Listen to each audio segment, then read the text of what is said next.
Seventh पे commission news today. केंद्रीय कर्मचारियों के लिए ये साला काफी खास रहा। कुल मिलाकर 8% महंगाई भत्ते में इजाफा हुआ, लेकिन इंतजार कई और तोहफों का है। साल खत्म होने में अब महज 1.5 महीना बचा है। इसके बाद नए साल का सफर शुरू होगा। नए साल में तोहफे भी नए होंगे और ज्यादा होंगे।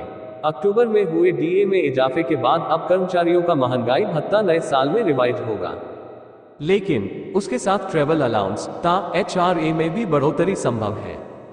साथ ही सबसे बड़ा अपडेट फिटमेंट फैक्टर पर मिल सकता है। 7th सीपीसी की सिफारिशों के आधार पर केंद्रीय कर्मचारियों की न्यूनतम सैलरी बढ़ाने के लिए फिटमेंट फैक्टर लागू किया गया। फिटमेंट फैक्टर लगने की वजह से केंद्रीय कर्मचारियों की न्यूनतम सैलरी सीधे 6,000 रुपए से 18,000 रुपए हो गई। फिटमेंट फैक्टर 2.57 गुना निर्धारित किया गया। हालांकि सिफारिशों के मुताबिक इसे 3 रखने की बात कही गई। अगर ये 3 होता तो मिनिमम सैलरी 21,000 रुपए बनती, लेकिन केंद्रीय कर्मचारियों ने इसे 3.68 रखने की डिमांड रखी। तब से ये मामला लंबित है।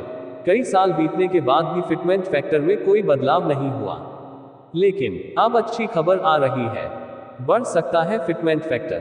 केंद्रीय कर्मचारियों के लिए अच्छी खबर यह है कि उनका फिटमेंट फैक्टर नए साल में रिवाइज किया जा सकता है। सूत्रों की माने तो सरकार कर्मचारियों को खुश करने की तैयारी में है।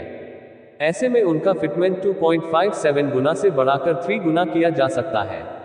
हालांकि ये भी मौजूदा मान से काफी कम होगा, लेकिन 3 गुना होने पर भी कर्मचारियों के पे बैंड के हिसाब से अच्छा खासा इजाफा हो जाएगा।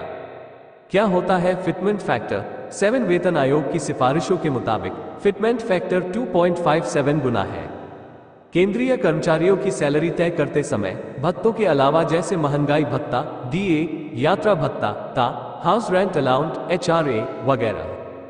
कर्मचारी की बेसिक सैलरी को 7 वेतन आयोग 7th पे कमीशन लेटेस्ट अपडेट के फिटमेंट फैक्टर 2.57 से गुना करके निकाला जाता है।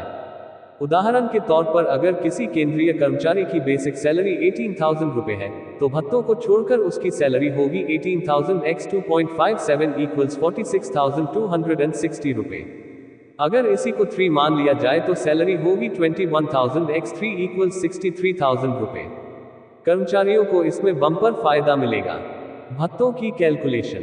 केंद्रीय कर्मचारी की सैलरी तय होती है तो इसके बाद तमाम तरह के भत्तों को जोड़ा जाता है, जैसे डीए, ता, एचआरए, मेडिकल रीइंबर्समेंट वगैरह।